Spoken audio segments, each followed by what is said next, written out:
श्री माता शरणम मम, श्री अरविंद शरणम मम। यहाँ उपस्थित सारे महान आत्माओं को मेरा प्रणाम। ये वाकई हमारे लिए एक बहुत ही सुनहरा अवसर है कि इतना सुंदर माहौल में हमको ये मौका मिला है कि हम श्री अरविंद जी और श्री माँ की संदेश, उनकी वार्ता समग्र देश को लेके, समग्र पृथ्वी को लेके उनके जो विचार हैं वो हम आप सबके सामने ला सकते हैं। इसके लिए हम पूरे टीम के प्रति अपना आभार प्रकट करते हैं। तो शुरू करने से पहले आप देख सकते हैं जो तस्वीर देख रहे हैं, आपके दाहिने तरफ जो है वो श्री अरविंद जी का फोटो है, आपके बाएं तरफ जो है वो है श्री माँ। जैसे सर बता रहे थे, पौंडीचेरी में श्री अरविंद जी का एक आश्रम है। तो शुरू करने से पहले उनके थोड़ा उनका इंट्रोडक्शन दे दें। जब भी कोई, हम जानते होंगे पूरे इतिहास में भी यह प्रमाणित है कि जब भी कोई महान कार्य होता है तो हमेशा नीरवता में ही होती है।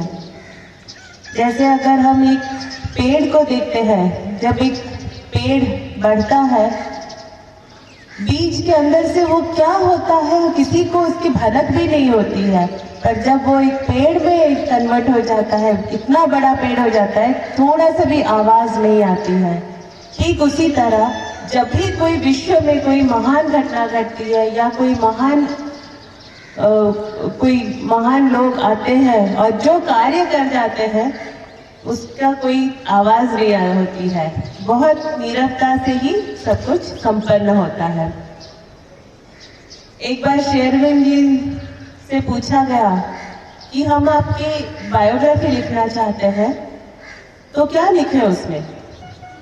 श्री अरविंद जी कहते हैं कि तुम जूलियस सीजर के बायोग्राफी लिख सकते हो, नेपोलियन बोनापार्ट के बारे में लिख सकते हो, पर क्या आप वाल्मीकि के बारे में लिख सकते हैं? क्या हम श्री रामकृष्ण परमहंस के बारे में लिख सकते हैं? क्योंकि जो भविष्य को देखे हैं, जो ऑलरेडी भविष्य में क्या होने जा रहा है उसको लेके हमारे पास रख रहे हैं, उनके बारे में हम जितना भी लिखें तो हम असमर्थ ही रहेंगे। पर फिर भी उनका जो योगदान है उसके बारे में हम जितना भी अपनी सीमित बुद्धि से जितना भी जानना हो उतना जानना हमारा कर्तव्य बनता है। तो श्री अरविंद जी के बारे में अगर बोला जाए तो उनका जन्म हुआ था 15 अगस्त 1872 साल में, कलकत्ता में हुआ था उनका जन्म। 7 साल की उम्र में ही उनके पिताजी जो कि डॉक्टर थे, डॉक्टर कृष्णदन घोष, उनको भारतीयों की सभ्यता, उनका रहन सहन उनको इतना अच्छा नहीं लग रहा था जितना कि अंग्रेजों के रहन सहन उनको पसंद थे। इसलिए वो अपने बच्चों को भेज दिए थे इंग्लैंड, लंदन में पढ़ाई करने के लिए। तो 7 साल की उम्र में ही श्री अरविंद जी लंदन चले गए थे पढ़ाई करने के लिए। परंतु जैसे कि कहा जाता है कि जो जिस काम के लिए आया होता है कहीं ना कहीं वो पुकार उसको रहता ही है। तो 7 साल से 21 साल की उम्र तक वो लंदन में रहे थे। उनकी पढ़ाई में वो बहुत पारंगम थे सारे चीज़ों में, और उनका 13 भाषाओं में उनकी मास्टरी वो हासिल किए थे। परंतु 21 साल की उम्र में जब वो वापस भारत आते हैं तभी ICS की एक परीक्षा होती है, वो उसमें वो उत्तीर्ण हो जाते हैं, परंतु उसका जो फाइनल राउंड होता है वो जानबूझ के उसमें वो उत्तीर्ण नहीं होते हैं, असफल हो जाते हैं।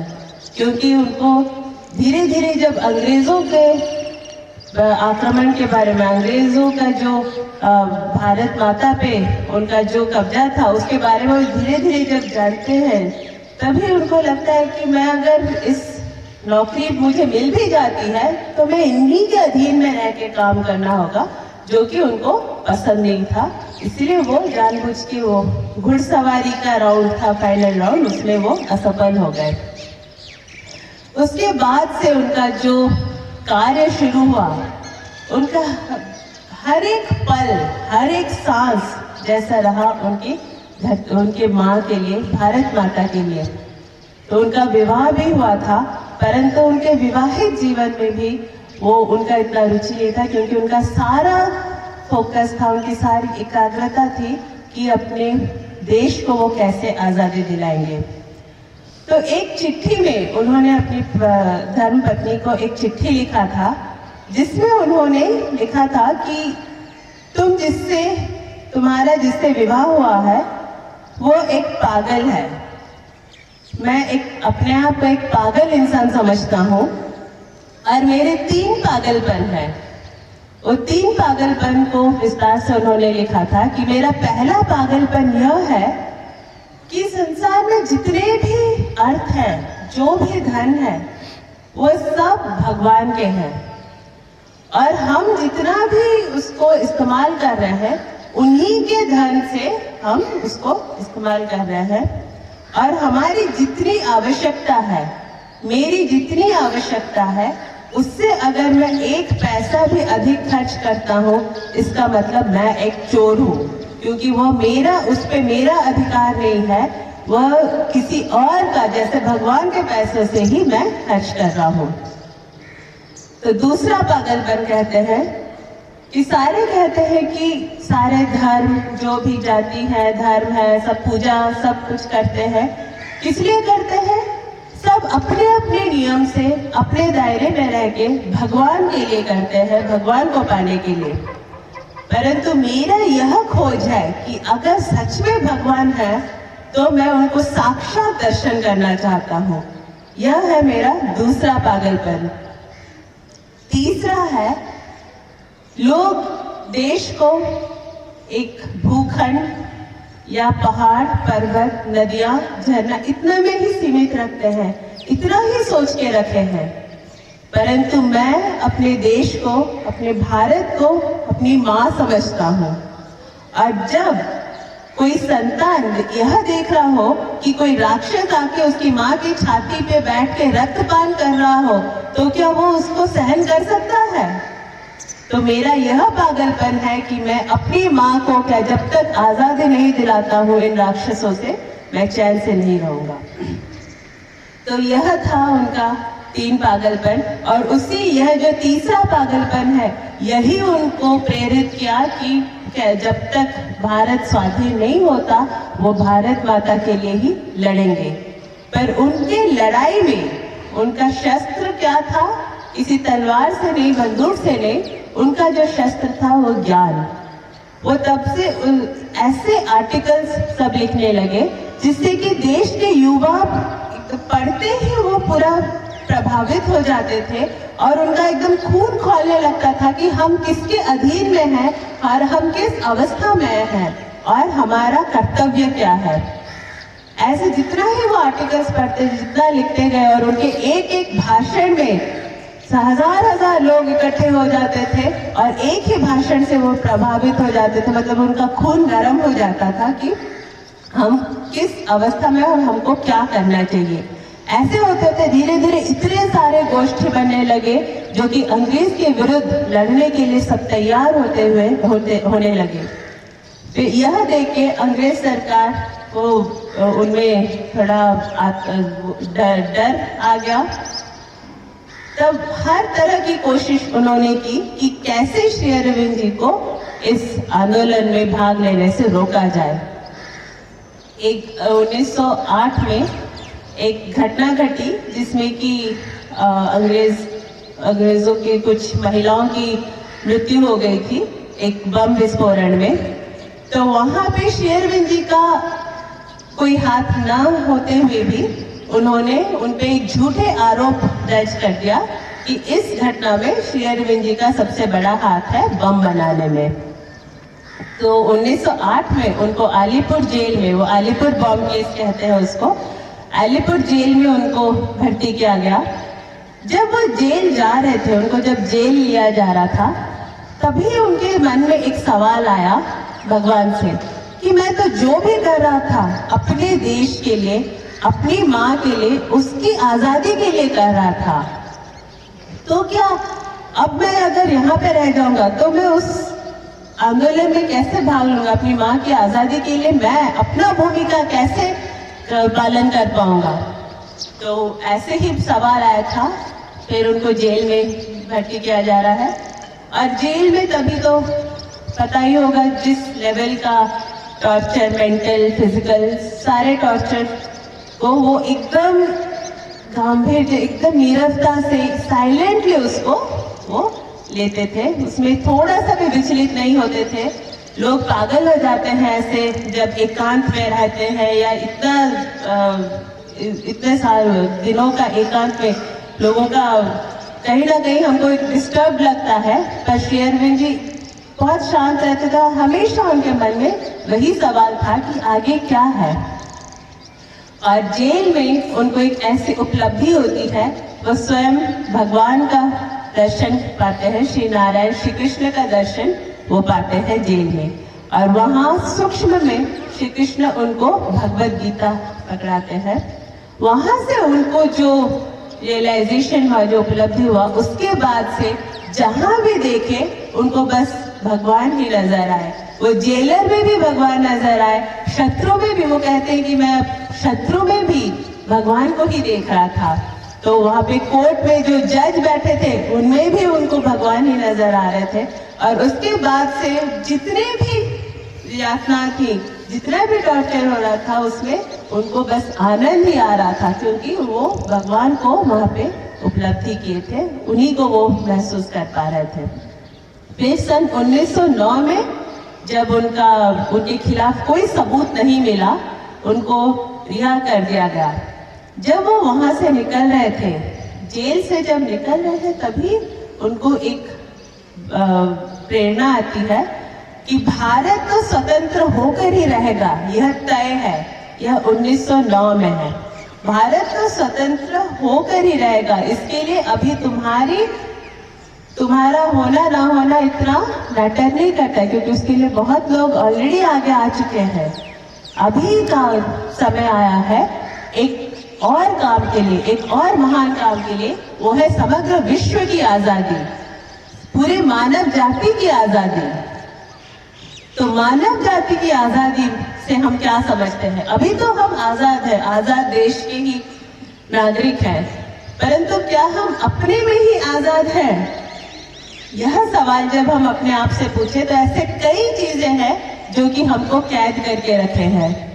अगर जहाँ भी हम जाते हैं, कहीं जब पूछते हैं कि ऐसे क्या है जिसके अधीन में हम अभी भी हैं, तो लोग कहते हैं, बच्चे कहते हैं सिस्टम के अधीन में है, हम एक कॉन्स्टिट्यूशन में है, या हम बच्चे तो ज्यादातर कहते हैं हम पेरेंट्स के अधीन में है। पर इसके अलावा क्या कुछ और है जो हमारे अंदर ही है, जो हमको कैद करके रखा है? देखा जाए तो बहुत सारी चीजें जो हमारे अंदर ही है, जो कि हमको अपने अधीन में रखे हैं। जैसे कि हमारा भय, बात बात पे, कदम कदम पे हमें एक भय रहता, अपने आप को लेके, अपने परिवार को लेके, अपने पोजीशन को लेके, अपने पावर को लेके, हर चीज में जब हम अपने आप को लेके कंसर्न होते हैं, वो भय कहीं ना कहीं से एक फॉर्मेशन ले जाता है। या फिर अगर देखें तो जो बीमारी से हम बचने के लिए इतने सारे चीज करते हैं, पर सबसे बड़ा कारण डॉक्टर्स भी बोले हैं कि वो है भय। अगर हम कुछ चीज देखते हैं और बस उसको इमेजिन भी करने लग जाते हैं, हाँ ये आया, तो ये एक फॉर्मेशन ले जाता है कि हाँ वो, मतलब हम उसको इनवाइट करते हैं अपने अंदर। और एक चीज देखे तो हमारा गुस्सा, हम अपने आप पे हमारा कंट्रोल ही नहीं रहता है। ये सब चीज हमको अपने अधीन में करके रखे हैं। क्यों हम बोल सकते हैं कि ये हमें अपने अधीन में करके रखे हैं? क्योंकि ये हमारे अपने नहीं हैं। अभी अगर हम जैसे गुस्सा के बारे में बात कर रही थी, बोला जाए तो हम सबको कभी ना कभी गुस्सा आया है, हम सब कभी ना कभी अपने कंट्रोल से बाहर गए हैं। परंतु अगर अभी आपसे पूछा जाएगा कि अगर आपको सच में गुस्सा आता है तो अभी करके दिखाइए, क्या हमसे ये संभव है कि हम अभी तुरंत कोई सिचुएशन, कोई कारण ना हो पर गुस्सा कर सके? नहीं। परंतु अगर हंसने बोले तो वो संभव हो सकता है, क्योंकि श्री अरविंद जी कहते हैं कि ये सब हमारे अंदर है, हमारे ओरिजिनल क्वालिटीज है, परंतु जो चीज अपने हम सिचुएशन पे डिपेंड करता है उसको हम अपने अंदर जगह दिए हैं, इसलिए वो हमको रूल कर रहे हैं। तो इन चीजों से अभी ऊपर उठने का समय आ गया है, क्योंकि एक ऐसा समय आया है जब तक अभी मन द्वारा हम बहुत देर तक परिचालित हो चुके हैं, परंतु अभी मन से ऊपर अभी एक ऐसा चीज है हमारे अंदर जो कि हमेशा सही है, वो भगवान का एक अंश है, आत्मा। अभी आत्मा से जब हम आत्मा के द्वारा परिचालित होंगे तभी हम एक वास्तव में एक सच्चा जीवन या मानवता का जो ट्रू रोल है तभी हम पूर्ण कर पाएंगे। तो इसी प्रेरणा से श्री अरविंद जी को आता है एक वाणी कि गो टू पौंडीचेरी।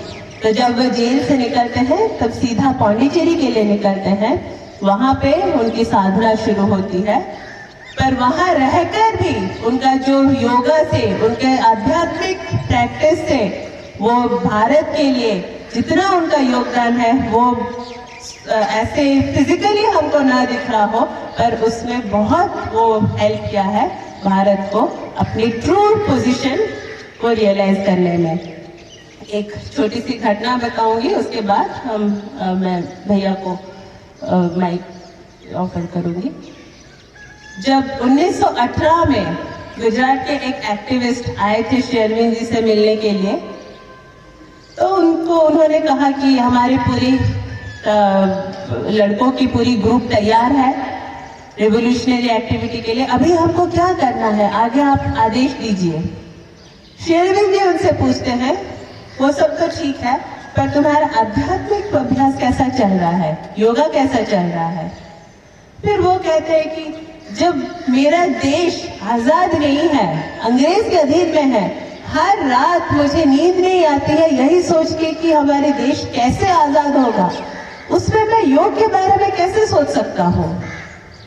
फिर श्री अरविंद जी कहते हैं कि वो सब तो ठीक है, परंतु अगर भारत का जो उसको जिस पोजीशन में पहुंचना है, जो उसका डेस्टिनी है, उसके लिए मैं कहूँ कि उसमें योग के द्वारा ही भारत को आजादी मिलेगी। तो फिर वो कहते हैं, पर यह आश्वासन कैसे मिलेगा मुझे, कैसे संभव हो सकता है?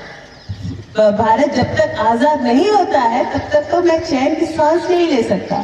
फिर श्री अरविंद जी कहते हैं, अगर तुमको यह आश्वासन दिलाया जाए कि भारत आजाद होगा, तो फिर वो कहते हैं, कौन दिलाएगा यह आश्वासन? फिर थोड़ा सा गंभीर है कि श्री अरविंद जी फिर कहते हैं, अगर मैं तुमको यह आश्वासन दिलाता हूँ? फिर वो कहते हैं, अगर आप यह कहते हैं तो मैं मान लेता हूँ।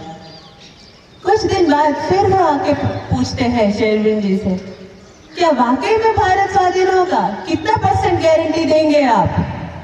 फिर तभी जस्ट श्री अरविंद जी जब खिड़की के बाहर देखते हैं तब सूर्यास्त होने का समय होता है।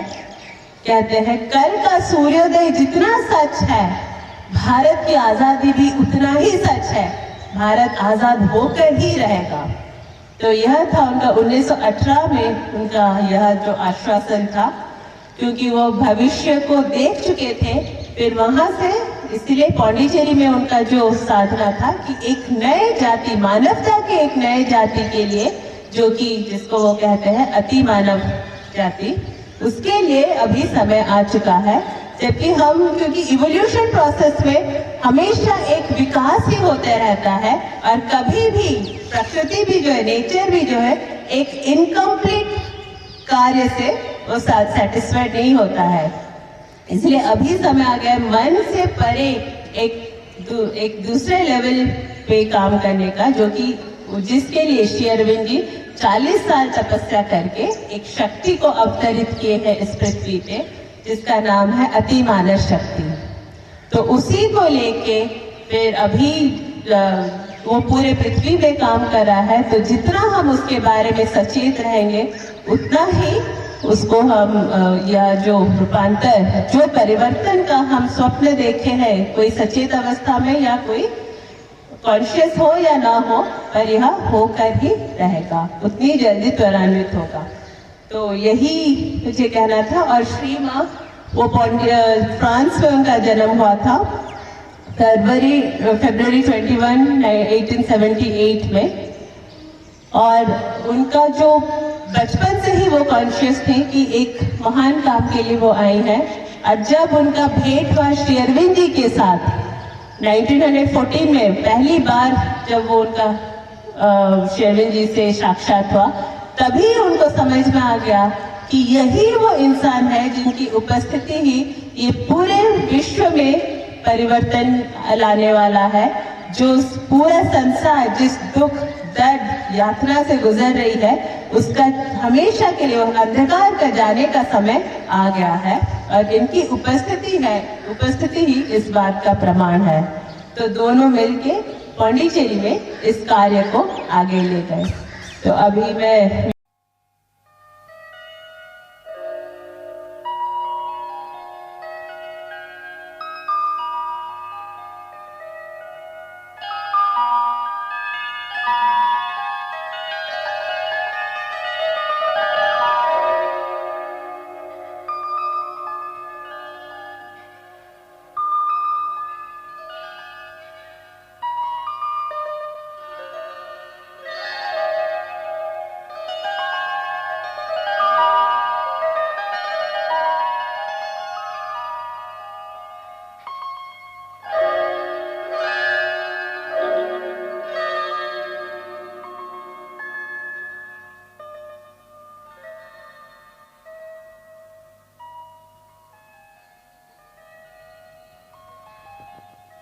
A shapeless memory lingers in us still, and sometimes when our sight is turned within, earth's ignorant veil is lifted from our eyes. There is a short, miraculous escape.